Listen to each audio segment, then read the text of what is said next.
This is your morning in 8 minutes. A man is facing life-threatening injuries this morning after a shooting in North Knox County. Police say it happened on Rollins Road. When authorities got there last night, they found a man shot multiple times in the middle of the street. A deputy tracked the suspect to his home on Luger Road. After hours of negotiations with the Knox County Sheriff's Office, police say the suspect took his own life. We are working to learn the condition of the man shot.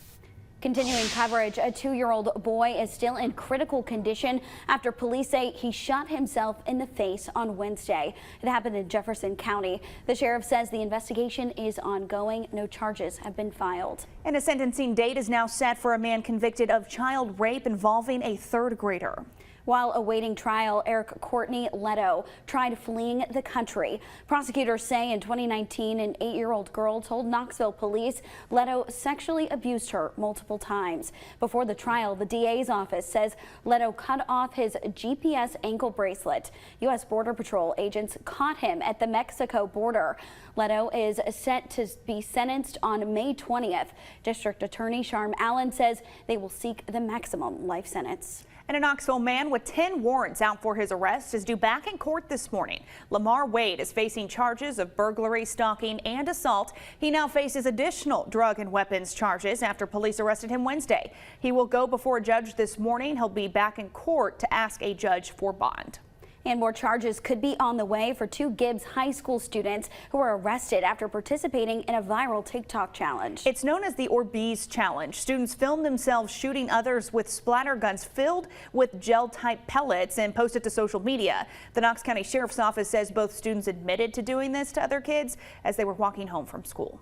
Just over a week after they were hit with a cyber attack, East Tennessee Children's Hospital says their systems are coming back online. The hospital says despite the attack, you should still feel safe sending your child there if they need treatment.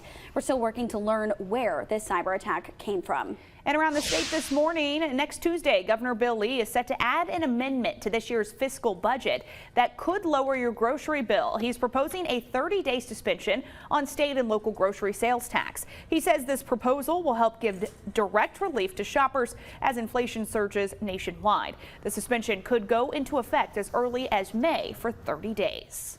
2 House representatives from East Tennessee are set to go before a grand jury. Both Representative Jason Zachary and Speaker of the House Cameron Sexton were both served with subpoenas. It's part of an investigation into an alleged kickback scheme with former lawmakers centered around a company run by former House Speaker Glenn Cassida's chief of staff. The report also says Representative Robin Smith defrauded citizens in Middle Tennessee, pocketing more than $24,000. She recently pled guilty to wire fraud. Jury deliberations start this morning in the trial of Redonda Vaught, a Vanderbilt nurse accused of giving a deadly dose of medicine to a patient. She admitted to giving her patient a medicine that causes paralysis instead of anxiety medication. Vaught is charged with reckless homicide and could face up to 10 years in prison if she's found guilty. And check this out. The TWRA says they relocated a 500-pound bear from Greenville to the Cherokee National Forest on Wednesday. Officials say the bear was living near Tusculum College and had regular access to unnatural food like garbage and birdseed. The bear was safely tranquilized and relocated to the forest. Is a big bear. Well, First Lady Jill Biden will be here in Tennessee today. She's visiting with the kids getting treatment at St. Jude. It's part of the Biden administration's Cancer Moonshot Initiative. Around the world, President Joe Biden is in Brussels for a second day of meetings with European leaders before he heads to Poland. He plans to meet with the NATO members' presidents to discuss Russia's war on Ukraine and the refugee crisis. In Brussels, the West rolled out another round of sanctions against companies and individuals tied to the Kremlin. The president also announced new humanitarian aid for Ukraine and said the U.S. would admit 100,000 refugees who fled the violence. When President Biden travels to Poland later today, he will visit refugees at camp just about 100 miles from the Ukrainian border. He's also slated to meet with Polish leaders. WDLT proud to be your official station of the Tennessee Vols, and for the 35th time in program history, the Lady Vols are back in the Sweet 16 tomorrow night. They have a tough matchup against top-seeded Louisville. Tip-off for tomorrow night's game is at 4 o'clock. You can watch it over on ESPN2.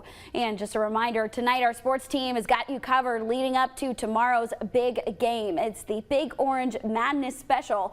Rick Russo sits down with an exclusive interview with Kelly Harper, and Zach Rickens will be live in Wichita. You can catch it tonight at 7 o'clock over on WBXX, the CW Knoxville. And we want to get a look at your first alert traffic. You are on time. If you're just now getting out the door, we're not tracking any major incidents or delays on those roadways. If you're getting a live look at that traffic right now, it is moving with that volume starting to pick up. But again, no incidents. You are on time. This is I-40 around 275. You are in good shape to start your Friday morning. Your first alert forecast with Chief Meteorologist Heather Haley. 5 minutes to 7 now. If you're just trying to get out the door, the good news is there's nothing weather-wise to slow you down, but grab the jacket, keep it handy. Really, today through the weekend, all right, we got a pretty chilly one here, and we're just getting a taste of it this morning. If you haven't stepped out the door, let the dogs out yet. More clouds, more 30s, mid 30s on the plateau to southeastern Kentucky, upper 30s to low 40s in the valley. The key here is that we have a blanket of clouds that comes in, but it's only a few light showers today. So like I said, the jacket comes in handy more so to keep you cozier today. Scattered light to moderate rain comes through tonight, gets out of your way in time for Saturday. We've got that few hundredths to around 1/10 of an inch tonight, but the winds go up Saturday. So while the sunshine comes out tomorrow, don't let it trick you. I've given you a heads up now. You're aware. We do have these winds of 35 to 40 miles per hour already by around 10 a.m. 40+ mile per hour winds. Look at that midday area wide windy conditions. Early afternoon to mid to late afternoon, it's gradually decreasing. You see that decreasing winds kind of sliding in from the north, but all of this comes with cooler air. So by tomorrow, while we're also in the low 50s, you've got bigger wind chills. It'll feel like low 40s tomorrow afternoon. So all of this changes just inching in today with a light breeze and more clouds now. Then those gusts this afternoon around 25 miles per hour, again 40 tomorrow. So yes, chilly, but we got to help you make those plans for your weekend coming up on the CW. I'm thinking about doing yard work, but probably not if it's going to be too windy. I'm thinking a book and kind of hanging out inside. You said cozy, and I think that, yeah, that wraps it up. All right, well, thank you so much for joining us. Hope you join us on WBXX. Have a good weekend.